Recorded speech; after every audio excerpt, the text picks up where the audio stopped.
Tous les plaisirs est pour nous de vous informer à travers cette édition du journal qui s'ouvre par ce sommet extraordinaire de la SADC. Les chefs d'État des pays membres de la communauté pour le développement de l'Afrique australe ont réitéré ce mardi 31 octobre 2023 leur engagement à contribuer à restaurer la paix dans l'Est de la République démocratique du Congo. C'était lors d'un sommet extraordinaire tenu par Vision Conférence. Suivez.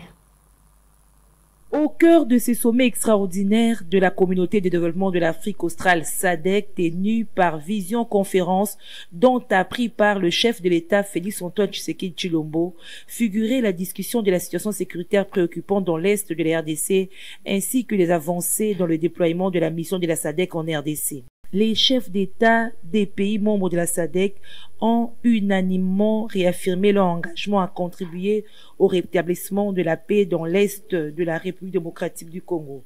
Ainsi ont-ils exprimé leur satisfaction sur le progrès significatif réalisé dans le processus de déploiement de la SAM-DRDC. Occasion pour le président de la République, Félix-Antoine Tshisekedi Tshilombo, d'informer ses homologues de réunions techniques en cours impliquant les chefs d'état-major et les ministres de la Défense des pays contributeurs des troupes à la SADC. En attendant les rapports qui émergeront de ces réunions, les chefs d'État de la SADC ont décidé de suspendre le sommet et de le reprendre en présentiel le samedi 4 novembre prochain à Luanda, en Angola.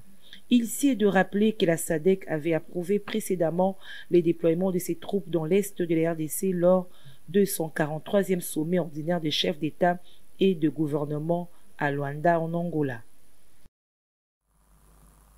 Et puis, ce communiqué de l'ECC et la SANCO, la mission d'observation électorale de la Conférence épiscopale nationale du Congo, Église du Christ au Congo, à travers un communiqué rendu public ce mardi 31 octobre 2023, félicité la Cour constitutionnelle pour avoir renforcé l'inclusivité aux élections prochaines, notamment en repêchant 2 candidats à l'élection présidentielle, lesquels avaient été recalés par la Commission électorale nationale indépendante, la MOE-SANCO. ECC dit constater heureusement que le travail réalisé par la CENI et la Cour constitutionnelle favorise la perception par le public que ces 2 institutions de la République ont travaillé de manière indépendante. En outre, la MOE les exhorte à confirmer cette perception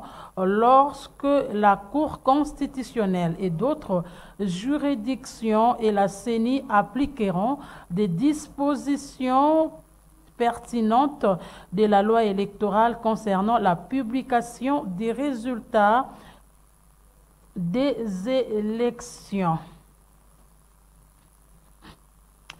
Validation de la liste des candidatures pour les scrutins présidentiels du 20 décembre 2023 par la Cour constitutionnelle.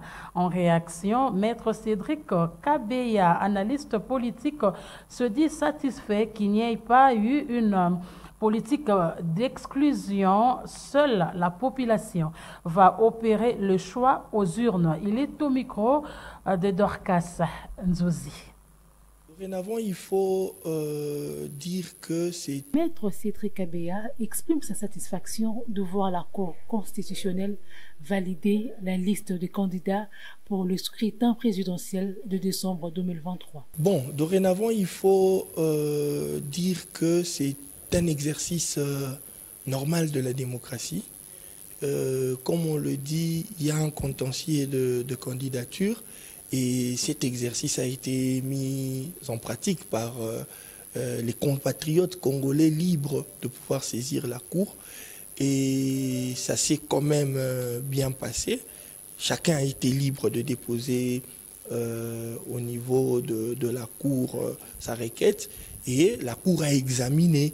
Et après examen, la Cour a pu rendre ces décisions. Je sais que les gens font un peu beaucoup plus des caricatures sur les deux grandes personnalités, ça c'est vrai, mais aujourd'hui, ça augure quand même aujourd'hui cette grande satisfaction qu'aujourd'hui, les candidats, quel que soit le candidat qu'il y a aujourd'hui, vont tous aller compétir. Ils seront tous devant les urnes et c'est la population qui va choisir. Et c'est ça la satisfaction et c'est ça cette avancée que nous attendions, qu'il n'y ait pas, comme on le disait avant, la politique d'exclusion au fait pour pouvoir avoir les chemins libres à soi-même, non? Mais aujourd'hui, tout le monde ira compétir et on attend que chacun nous démontre de quoi il est capable et qu'il puisse convaincre la population de pouvoir le choisir. Parlons des droits de l'homme. Dans ce journal clôture ce mardi 31 octobre 2023 au centre Caritas de l'atelier d'analyse de la loi relative à la protection et à la responsabilité des défenseurs des droits de l'homme en République démocratique du Congo, organisé par les défenseurs des droits de l'homme, membres du groupe de travail sur la loi DDH. Autre détail avec Gisèle Etoko.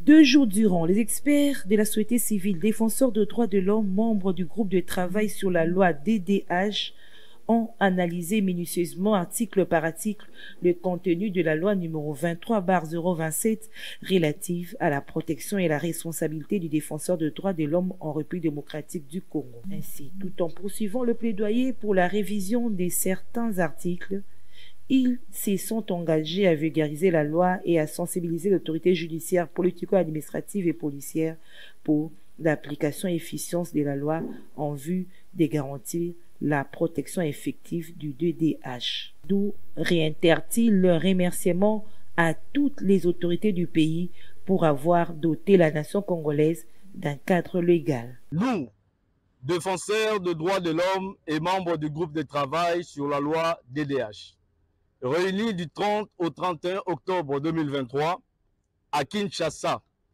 en atelier d'analyse de la loi numéro 23/027 relative à la protection et à la responsabilité du défenseur des droits de l'homme en République démocratique du Congo. Réitérons nos remerciements à toutes les autorités du pays pour avoir doté la nation congolaise d'un cadre légal. Durant ces 2 jours, les experts de la société civile ont analysé minutieusement, article par article, le contenu de la loi sus-évoquée pour en dégager les forces et faiblesses dans l'exercice du travail du défenseur des droits de l'homme. Plusieurs articles protègent effectivement ces derniers, d'autres par contre risquent d'impacter négativement son travail et restreindre l'espace civique.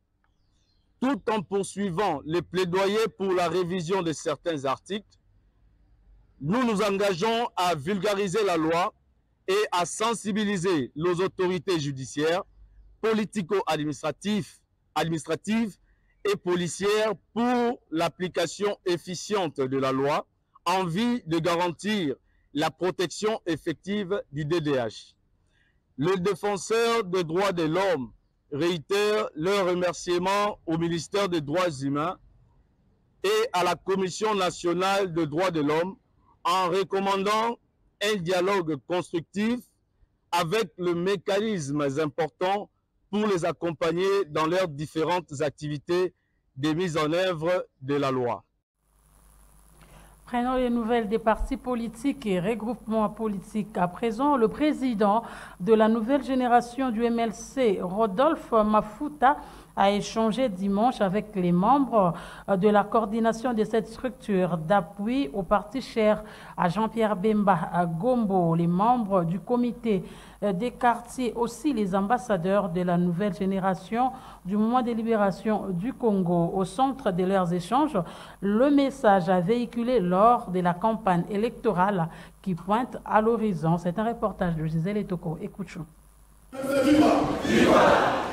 Très actif, le président de la structure d'appui au mouvement de libération du Congo, Nouvelle Génération MLC, Rodolphe Mafuta, multiplie des rencontres pour parler processus électoral. Ce dimanche 29 octobre 2023, Rodolphe Mafuta s'est entretenu avec les membres de la coordination nationale de la Nouvelle Génération MLC, les membres du comité de quartier, aussi les ambassadeurs. Leurs échanges ont tourné autour des élections qui pointent à l'horizon. Rodolphe Mafuta de marteler sur le message à véhiculer lors de la campagne électorale qui débute le 19 novembre prochain. D'où appelle-t-il à un vote utile. Ils viennent apprendre, être aussi sensibilisés sur le message auquel ils vont lancer à partir du 19 novembre 2023 lors de notre campagne. Nous avions expliqué aux membres de notre équipe de campagne, une équipe élargie jusqu'au niveau de la base, de maîtriser le message auquel ils vont lancer quand nous serons dans la campagne électorale. Ce message, nous l'avions intitulé « Founa en grand ».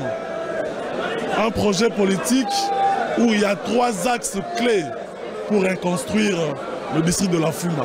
C'était un peu le message, le résumé du message d'aujourd'hui. La nouvelle génération du MLC ne jure que sur la victoire lors des élections.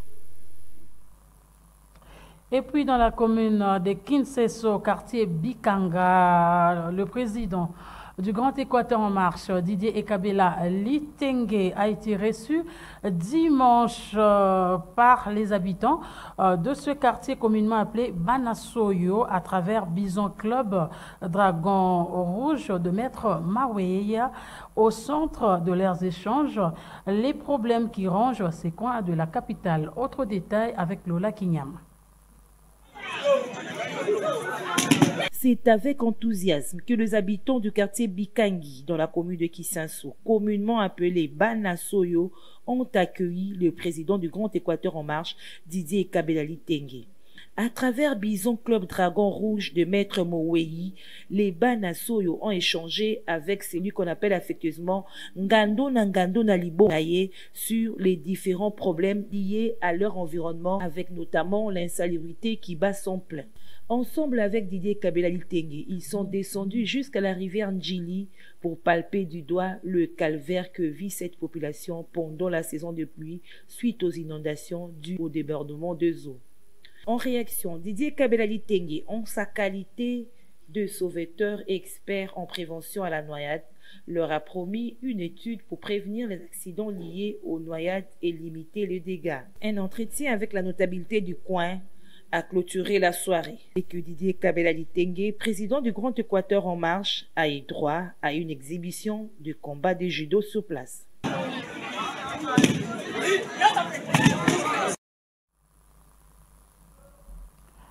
En société, parlons de la consommation des boissons à forte dose d'alcool dans les milieux des jeunes. À Kinshasa, ces liqueurs fortes, souvent vendues à vil prix dans tous les coins et carrefours, ont des conséquences sur la santé des consommateurs. Regardez.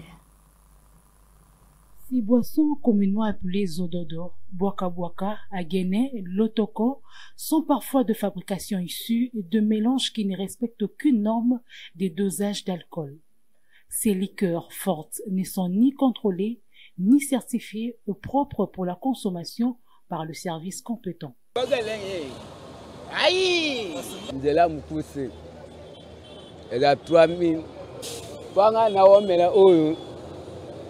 na melo so na la 3000 na tu appelle kamambo pe na kozi ekependa wu me ba biara na esimbati ya 3500 2500 exact so pe na 3000 na so na o me ya 1000 fois shimog ya 200 ndamo etika na fombo etika na pause. Vendues à la sauvette, ces boissons sont livrées aux clients dans des mesures de verre ou bouteilles qui sont accessibles à partir de 500 francs congolais, 1000 francs congolais, jusqu'à 3000 francs congolais. selon les possibilités des consommateurs. La consommation abusive de boissons alcooliques à forte dose a des conséquences dramatiques sur la santé humaine. Fort entraîne beaucoup de dégâts dans l'organisme.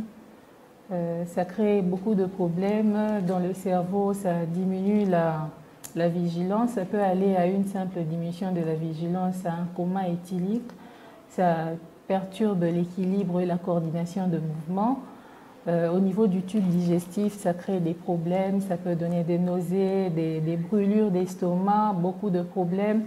Ça peut même aller jusqu'à un cancer ou des hémorragies digestives. Beaucoup de chercheurs ont lié le développement de cancer à la prise abusive d'alcool. Préserver les jeunes de ces boissons alcooliques et assainir la capitale, les autorités compétentes sont invitées à interdire la commercialisation de ces boissons dont la teneur en alcool n'est pas contrôlée. Et puis l'avenue des poids lourds aux alentours de l'arrêt, Isam au quartier Kingabois dans la commune de Limete a revêtu sa plus belle robe. Les travaux d'assainissement réalisés par les jeunes de ce coin de la capitale, une manière pour cette jeunesse de prêter main forte aux autorités, ont-ils dit.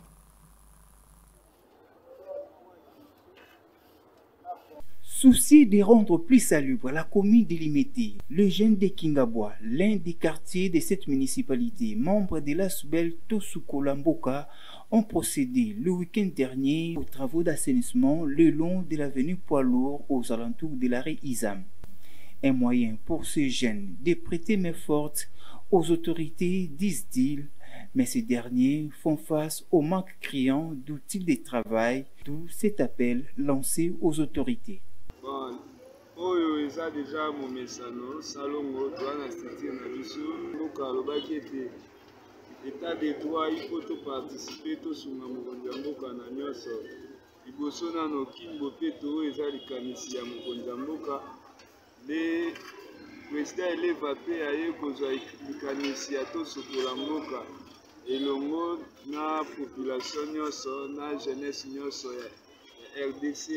Les biso ba jeune ya force du progrès to banda déjà to démarra et to sala rango bon mesana ko sala misala pour juste pour la kolongola ko salite to ko ezala kazalaka awa pour la protéger environnement na biso ngo moni to sangani lelo awa pour la ko sala salon awa. Un bon exemple du patriotisme à suivre pour les jeunes congolais. Toujours en société, parlons cette fois de l'avenue Lumumba au quartier Kingabois dans la commune de Limete qui se trouve être dans un état d'impraticabilité totale, une situation qui empêche les passants de circuler aisément, d'où ce cri de détresse aux autorités compétentes. Suivez.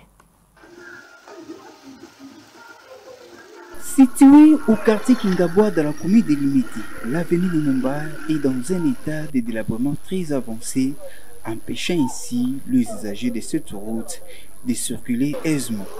Trop, ni dépôt, l'eau stagnante, c'est l'image qu'offre cette avenue présentement. Une situation due notamment au bouchage des caniveaux, disent les habitants de ce coin de la capitale, victimes de cet état de choses qui lancent ces cris de détresse aux autorités.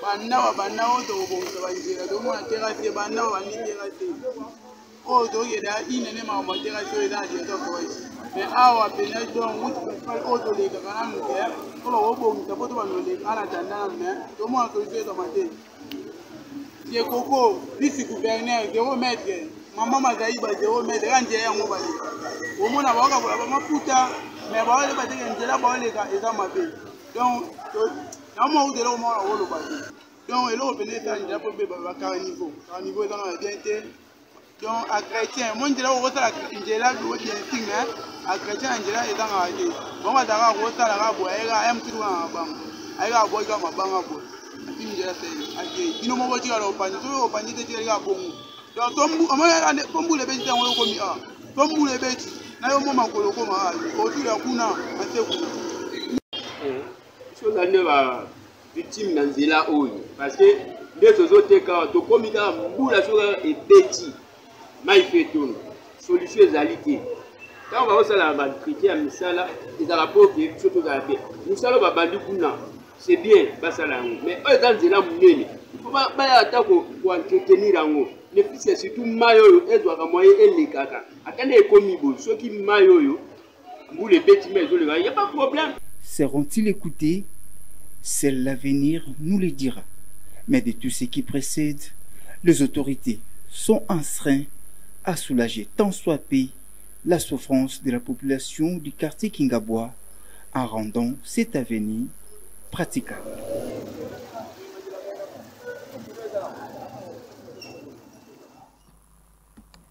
Ce journal est terminé. Merci de nous avoir reçus chez vous. Bonne suite de programmes sur Canal Congo Télévision.